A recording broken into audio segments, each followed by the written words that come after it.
Hello and welcome back to the channel. Today, we're looking at one of the most controversial claims in global politics right now. Is the United Arab Emirates the main backer of the Rapid Support Forces militia in Sudan? An intelligence officer linked to the RSF has come forward with explosive allegations. But how much of this is true, and what does it mean for Sudan, the UAE, and the wider world? Let's break it down. To understand the story, we first need to look at the conflict in Sudan. The Rapid Support Forces, or RSF, grew out of the Janjaweed militias, notorious for atrocities in Darfur during the 2000s. Since April 2023, Sudan has been locked in a brutal civil war between the Sudanese Armed Forces, SAF, and the RSF. Both sides have been accused of war crimes, and millions of civilians have been displaced. But the RSF in particular has raised alarm internationally because of its access to funding, weapons, and a surprisingly well-organized military structure.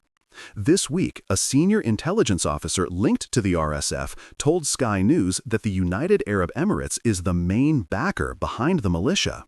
According to his testimony, cargo planes have flown from the UAE to eastern Chad, delivering weapons and supplies that eventually reach RSF fighters in Darfur.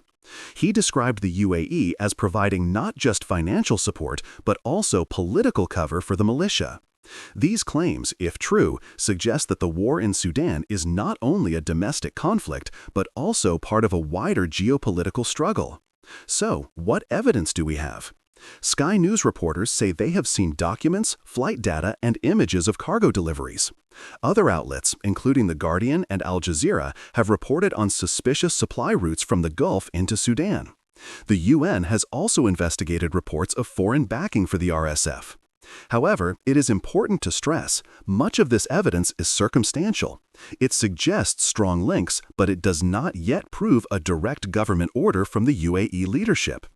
The UAE itself strongly denies supporting the RSF and insists its involvement in Sudan is purely humanitarian.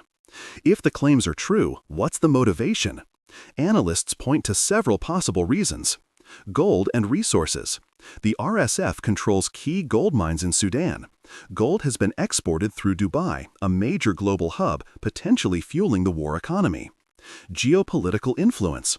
By backing a powerful militia, the UAE might secure influence in the Horn of Africa, a region of major strategic importance for trade and security. Countering rivals. Some argue the UAE wants to limit the influence of other powers in Sudan, such as Turkey or Qatar. If the UAE is really supplying weapons to the RSF, the consequences are huge. It would mean a key Western ally in the Gulf is fueling one of the worst humanitarian crises in Africa. It could damage the UAE's international reputation as a modern, stable hub. And it could complicate relations with the United States, the UK, and the EU, all of whom officially oppose the RSF.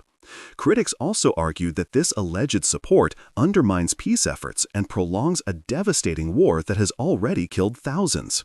So, what does the UAE say? Officials in Abu Dhabi categorically deny these allegations.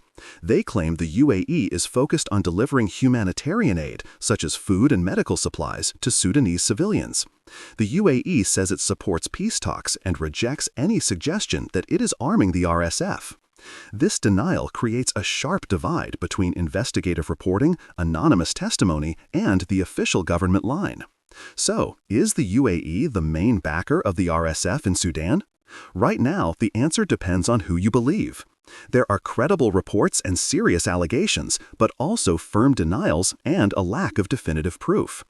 What is certain is this: the war in Sudan is being prolonged by outside influence, whether direct or indirect.